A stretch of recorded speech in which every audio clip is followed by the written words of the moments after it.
आता कुठला खोटा दिलासा देऊ मी बालीला? मला तर काही समजून नाही राहिलं. गुरुनाथच्या वागण्यावरून तरी असंच वाटून राहिलं की तो आता हिला काही परत नेणार नाही. एक भाऊ असून मी काही करू शकत नाही बहिणीसाठी. फार हतबल वाटून राहिलं मला. या क्षणी बालीला माझी खूप गरज आहे. या क्षणी तिला आधाराची गरज आहे.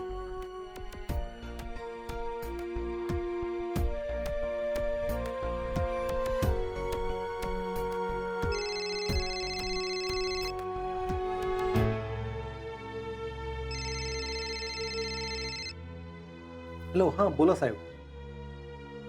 हां, काय उद्या?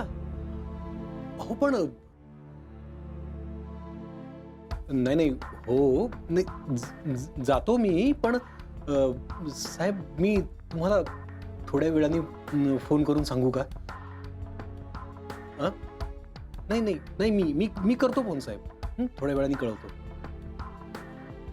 हो, काय झालं? ऑफिसच्या कामासाठी मला औरंगाबादला जावं लागतंय. उद्याच जावं लागणार आहे. बापरे, उद्या? हो ना, मला तर काहीच सुचून नाही राहिलं. कसं जाऊ कळतच नाहीये मला.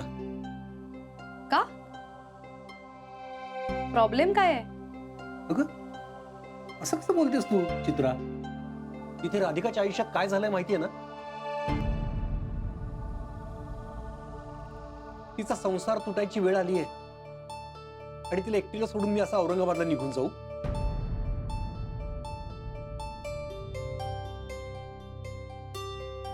काय हरकत आहे दादा, तुझं काम आहे ना. आता तुझी ड्युटी आहे तर तू तरी काय करू शकतो ना. तुझा बर माझ्यात अडकू नको असं. पण तुझी जबाबदारी माझ्यावर आहे. दादा, तरी तुझा माझ्यात असं कोणी अडकून पडलं तर मलाच पटायचं नाही ते. मी सांगते ना, जा म्हणून. जा बरं दादा. ठीक आहे, तू म्हणतीस तर जातो मी. ऐकलं का? आता राधिकाची सगळी जबाबदारी तुझ्यावर आहे. नीट काळजी घे तिची.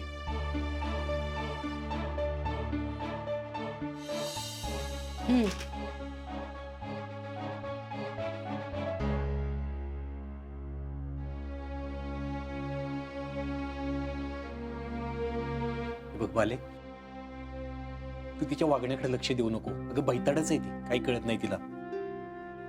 फक्त 2 दिवसांचा प्रश्न आहे. मी आहे ना, कसलीही काळजी करायची नाही. मी औरंगाबादवरून आलो ना की आपण काहीतरी मार्ग काढूयात.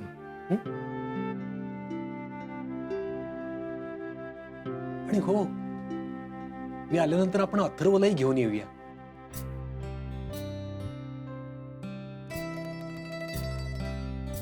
दादा, तू अगदी माझ्या मनातलं बोललास बघ. मी पण तुला हेच सांगणार होती. या दिवसात कधीच मी अथर्वशिवाय राहिले नाही ना.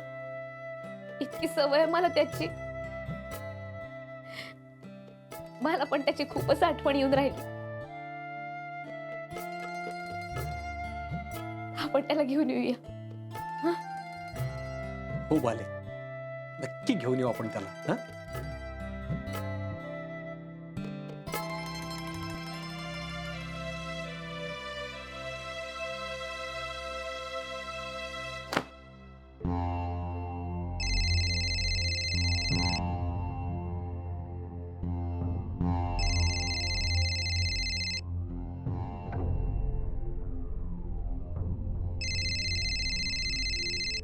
आई,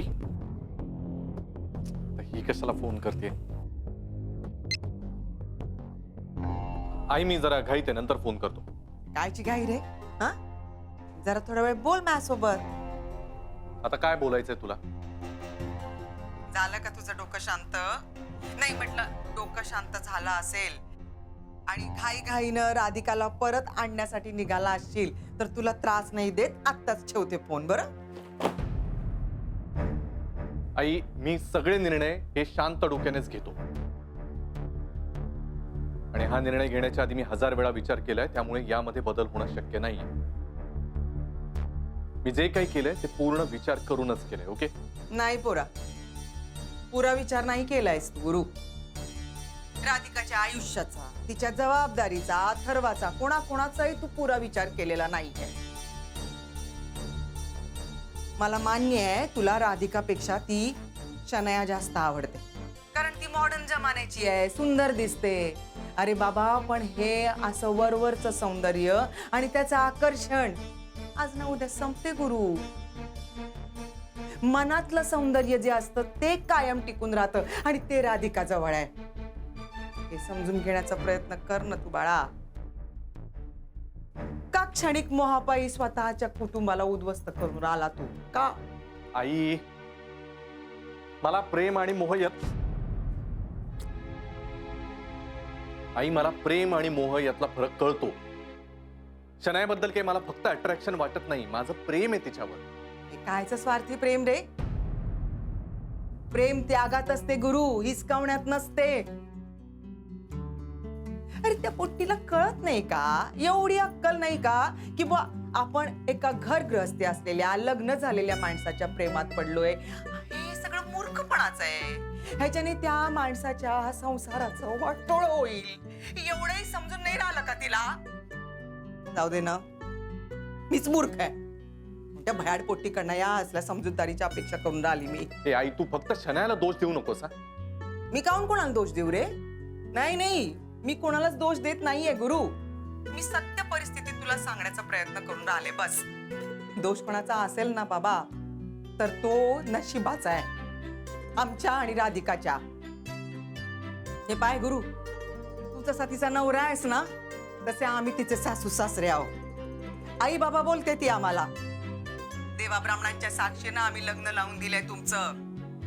तुमच्या मुलीची सगळी जबाबदारी आम्ही घेऊ असं वचन दिलं तिच्या घरच्यांना आम्ही. तिला सगळं सुख देऊ. तिला सून म्हणून नाही तर पोरगी म्हणून घरी आणली आहे. आणि तू तू तुझ्या स्वार्थापायी तिला घरातून हाकलून दिलंस का रे? हा, तू तिचाच नाही, आमचाही अपमान केलास. तुझ्या या अशा वागण्यामुळे ना 4 चौघांमध्ये तोंड दाखवायला जागा नाही ठेवली तू आम्हाला. आई, उगीच वाटेल ते बोलू नकोस.